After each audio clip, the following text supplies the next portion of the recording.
ፕሮፌሰር ዶክተር ኢንጂነር ኢሳያስ አለማየሁ እባላለሁ።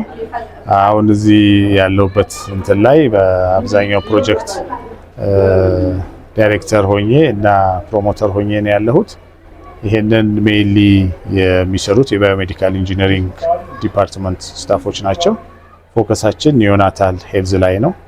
እንደምታውቁት በሀገራችን ያለው የኒዮናታል ዴዝን ስናየው በጣም ቁጥሩ የጨመረ ነው።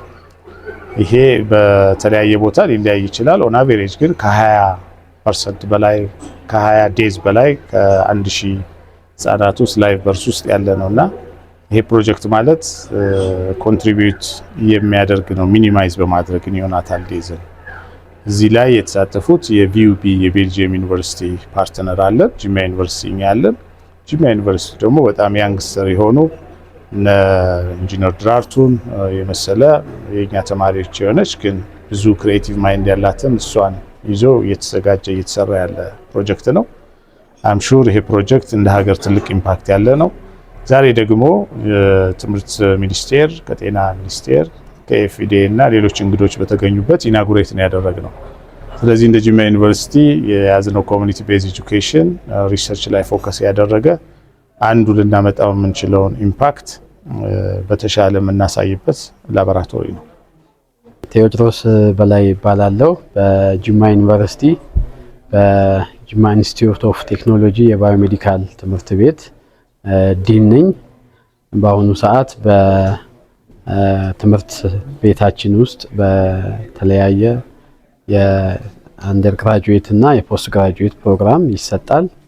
በፖስት ግራጁዌት በ3 ስትሪሞች የትምህርት ፕሮግራም አለን። በአሁኑ ሰዓት ኒዮ ኢትዮጵያ ፕሮጀክት የሚባል በዛሬው ዲሴምበር 8 2025 ኢናጉሬት አድርገናል። ኒዮ ኢትዮጵያ ፕሮጀክት ከቪዩቢ ቤልጂየም ካለ ዩኒቨርሲቲ ጋር በቭሌሪየስ ፕሮጀክት ፈንድ የተደረገ ነው። እኔ የዚህ ፕሮጀክት ማናጀር ነኝ።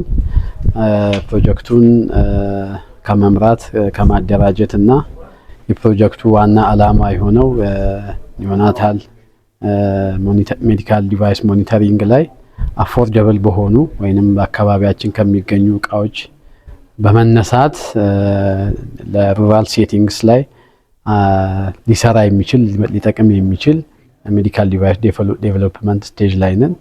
ይሄ ደግሞ እንደ ትምህርት ክፍል ብቻ ሳይሆን እንደ ዩኒቨርሲቲያችን ትልቅ ለውጥ የሚያመጣ እንደ ሀገርም የህፃናትን ሞት ወደፊት የሚያስቀር የፕሮጀክት አካል ነውና ይህን ነገር ከወደፊት በዚህ በአጭር ኢኒሼቲቭ ከግብ አድርሰን ፕሮጀክቱ ለሀገር ለውጥ እንደሚያመጣ ተስፋ አደርጋለሁ። አመሰግናለሁ።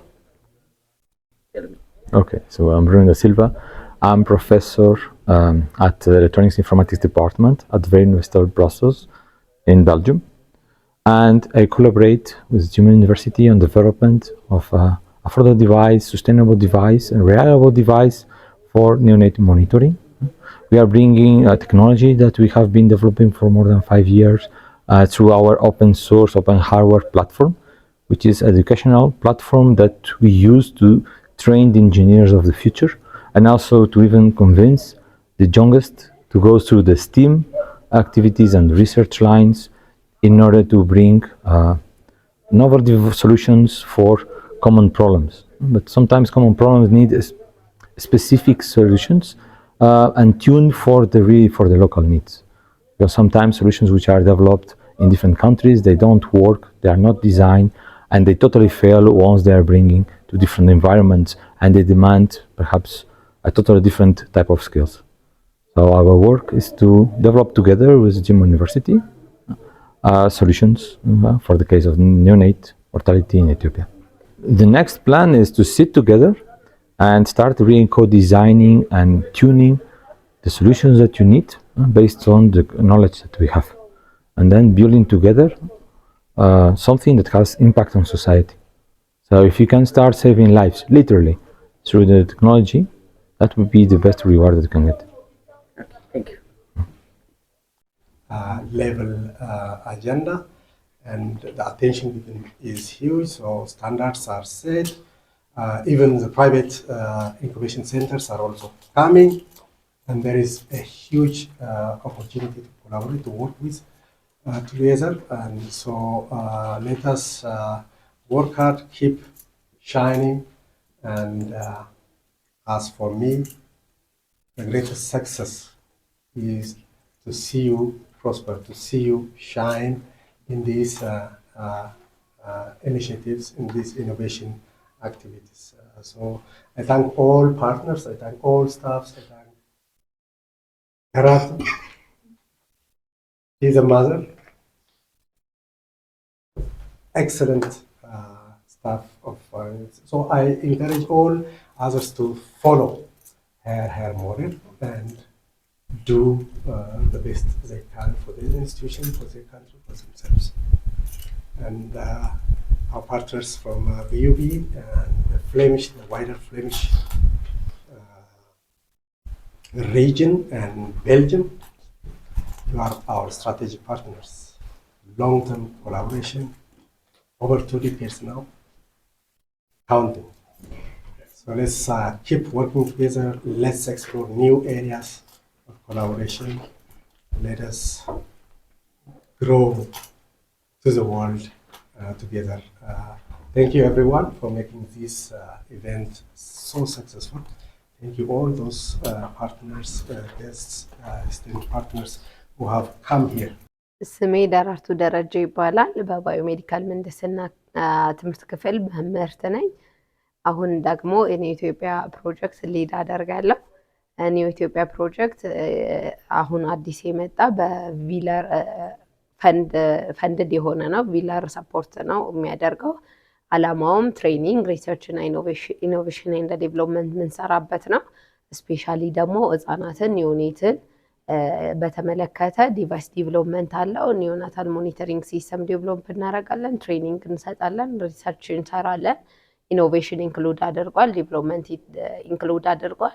አራቱን ፒላሮች ኢንክሉድ አድርጓል ማለት ነው። ይሄን ነው የሚሰራው። ዛሬ ላብራቶሪ ኤስታብሊሽ አድርገን ኒው ኢትዮጵያ ቲአርዲ ላብ ኤስታብሊሽ አድርገን በኢናጉሬት ተደርጓል ማለት ነው ዛሬ። ሌላኛው ደግሞ ዲቫይስ ዲቨሎፕመንት ላይ ነው ያለነው። ይሄ ኒው ኢትዮጵያ ሌላኛው ፐርፐዙ ደግሞ አክሬዲትድ ሆኖ ለባዮሜዲካል ዲቫይሶች ኢኩዊፕመንቶች፣ ባዮሜዲካል ኢኩዊፕመንቶች አክሬዲቴሽን እና ካሊብሬሽን ሰርቪስ ይሰጣል። አክሬዲቴሽን ፕሮሰሱን ጀምረን ፕሮሰስ ላይ ነን እና አክሬዲቴሽኑን ሰፖርት ያደርጋል። ለኢትዮጵያ ደረጃ አክሬዲትድ ከተደረገ የመጀመሪያው አክሬዲቴሽን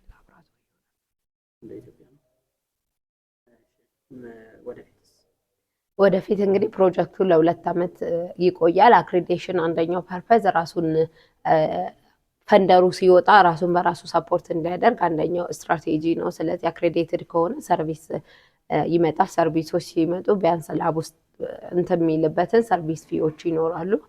በዛ ላቡ ኮንቲኒቲ ሎንግ ተርም ኢምፓክት እንዲኖረው እናደርጋለን። ለወደፊት ደግሞ ስታፎቻችን፣ ተማሪዎቻችን አይዲያ ጀነሬት አድርገው ዲቨሎፕ አድርገው ቴስት አድርገው ካልብሬት አድርገው ወደ ስታርታፕ የሚወጡበትን ኢኮሲስተም ነው የምናመቻቸው ማለት ነው።